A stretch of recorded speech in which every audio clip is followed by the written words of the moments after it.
జ్వాలాముఖిని తీసుకుని మనోడి ఫ్యామిలీ వెళ్ళిపోతా ఉండగా వెనక నుంచి చోటా బేటాగాడు వాళ్ళకి రైట్ సైడ్ ఉన్న వాల్ మీద నుంచి నడుచుకుంటా వచ్చి అలా ముందు నిలబడతాడండి. వాళ్ళకి లెఫ్ట్ సైడ్ ఏముంది, ఏమీ లేదు, అంతా ఓపెన్ ప్లేస్ ఖాళీ. మరి అటే రావచ్చుగా, ఈ ఫీట్లన్నీ దేనికి? ఉండెళ్ళి ఆ మాత్రం ఉండెళ్ళి ఉండాలిగా. మరి ఇక్కడ మనోడు చోటా బేటాని రాయిలో కూర్చున్న కత్తి తీసి పొడిసి చంపేతాడు. స్వామీజీ ఎంట్రీ ఇచ్చేసి రక్షకుడు వచ్చేసాడు, మనోడిని రక్షకుడుగా డిక్లేర్ చేస్తారు. ఇక్కడ ఒక ఫ్లాష్ బ్యాక్ వేసుకుంటే, మన పవిత్ర భారతదేశంలో 18 శక్తిపీఠాలు ఉన్నాయని, అవి ప్రసిద్ధి చెందిన పుణ్యక్షేత్రాలని అందరికీ తెలుసు. పవిత్ర భారతదేశంలో ఉన్న శక్తి పీఠాలన్నింటినీ అనుసంధానం చేసే ఇంకో శక్తిపీఠం ఉందని, ఆ రహస్యం గురించి మనకు మాత్రమే తెలుసు.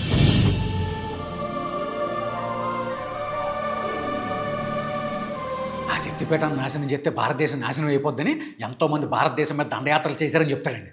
అందులో ఒకడే ఈ ముక్తార్. ముక్తారా ఈడెవడు? ముండెం లేని ముక్తారు. Opening shot. ఈడు ఒకడు ఉన్న సంగతి మర్చిపోయింది. ఆ ముక్తార్ గడికి హోమ్ మినిస్టర్ ఫ్యామిలీ దగ్గర దివానిగా పనిచేస్తున్న జాకీ మొత్తం సీక్రెట్ లివరింగ్ చేస్తాడండి. ఆడు దండెత్తి వచ్చేయడానికి రెడీ అయిపోతాడు. ఇప్పుడు చాలా కష్టం కదా. Dead easy. ఎలా? హౌ? శక్తిపీఠ రక్షకుడు మహారుద్ర ఏనుగు మీద ఇంటరాక్షన్ ఇచ్చేస్తాడు.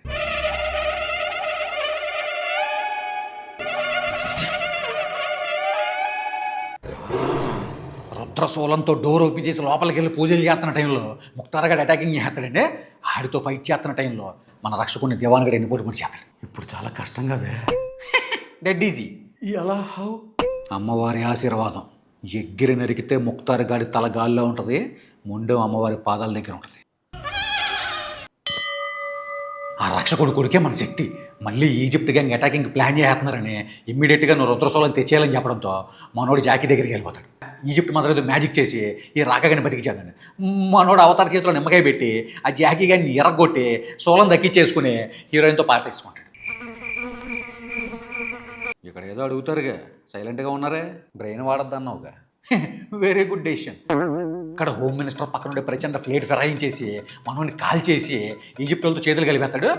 మన హోమ్ మినిస్టర్ని కత్తిపొడి చంపేస్తాడు. ఇక్కడ మనోడు శరతపుల్లాగా ఎంట్రీ ఇచ్చేసి ఈజిప్ట్ రాన్ని లోయలతో చంపేసి శక్తి స్తంభాలు పగలగొట్టేస్తాను రాళ్ళ రాకగాడి కళ్ళల్లో త్రిశూలంతో పొడి చంపేసి లోక కళ్యాణం చేసి కథ సుఖాంతం చేస్తాడు. ఇదిగో రైటరు అంత బాగానే ఉంది కానీ ఏదో అర్థం కాని పైకి చెప్పుకోలేని భయం వేసేస్తుంది. ఆ భయం నాకు కూడా ఉందనుకోండి. ఏంటే డర్కే ఆగే జీత్ హై అయితే ఓకే.